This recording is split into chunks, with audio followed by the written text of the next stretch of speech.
As the ship's personnel already have designated positions and duties in the event of shipboard emergencies, the ship security plan provides for equivalent security duties as well, including the inspection, control, and monitoring of restricted areas, key shipboard operations, and visitors on board. When signing on, you will be informed about your security duties. In order to perform them effectively, training and drills are essential. A drill should be conducted at least once every 3 months, or when more than a quarter of the ship's personnel have changed at any time, with crew members that have not previously participated in any drill on that ship within the last 3 months. This drill should occur within 1 week of the change. The ship security officer is then responsible for implementing a training schedule on board that will provide adequate and proper security training. This should include training on how to use security equipment. As this is likely to vary in design from ship to ship, it's important that you receive proper training on how to operate the specific security equipment on board. For example, these could be padlocks for securing restricted areas, passes for visitors on board, closed-circuit television for monitoring restricted areas, and X-ray machines for inspecting luggage and stores. Duties may include detection and identification of weapons and other dangerous substances and devices. The ship management company sets the policies for the types of weapons that are allowed on board. This must be clearly stated, as any weapon that is not listed in the ship security plan is not allowed on board at any time. You must notify the ship security officer immediately if you suspect there is a prohibited weapon anywhere on the vessel. Aside from the detection of weapons, you may also be given the duty of operating security equipment. You may also be responsible for physical search methods of people, baggage, cargo, or the ship's stores. The ship security plan must contain contingency measures and standard operating procedures for different security threats.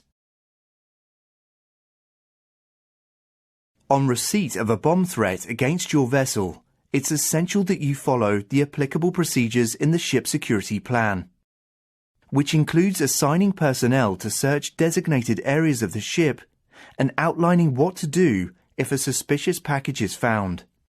Terrorists can disguise a bomb in many different ways.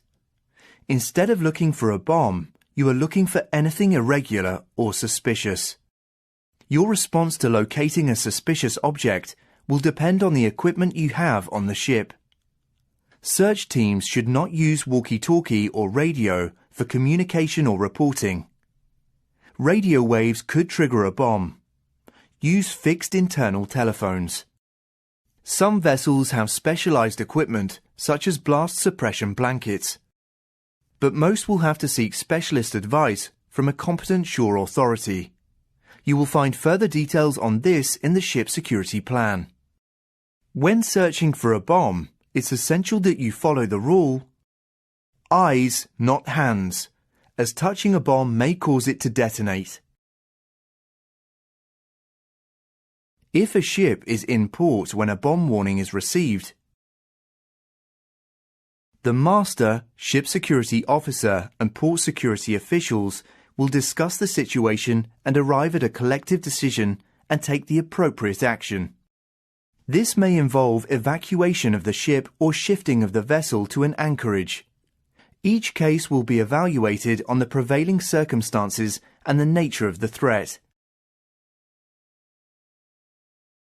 If you are required to evacuate the ship as a result of a bomb threat or similar terrorist act, this should be done in accordance with the procedure outlined in the ship security plan, which will include information on where to muster after the evacuation, the correct way to leave the vessel, and what to take with you. If your ship is approached by a small vessel which does not identify itself, it could be carrying terrorists or pirates. If at all possible, it is preferable to stop them getting on board. High-pressure fire hoses directed from the deck can be an effective deterrent, but if you are on a ship with a high freeboard, you may be able to prevent boarding by increasing speed and carrying out zigzag maneuvers. However, care should be taken as sharp maneuvers may reduce speed. If your vessel is about to enter an area known for terrorist or pirate activity, there are a number of basic precautions that may be outlined in your ship security plan. If possible, only transit these areas during daylight. If transiting during hours of darkness, navigation lights should be kept on, but all deck and floodlights should be switched off whenever possible. Transit with maximum safe speed, post an extra lookout on the bridge, and increase radar surveillance. Post additional personnel, both as extra lookouts in other areas and to make rounds. And have fire hoses pressurized and ready around the ship's side. Experience has shown that the presence of an alert crew is an important tool in the vessel's defense. If the crew demonstrate that they are well prepared and capable of defending their ship, the pirates may think twice and break off the attack. If pirates or terrorists board your ship at sea, you should follow the applicable procedures as outlined in the ship security plan. These may include raising the general alarm and activating the ship security alert system. Broadcast Mayday on VHF channel 16 and 08 to alert nearby ships and naval forces.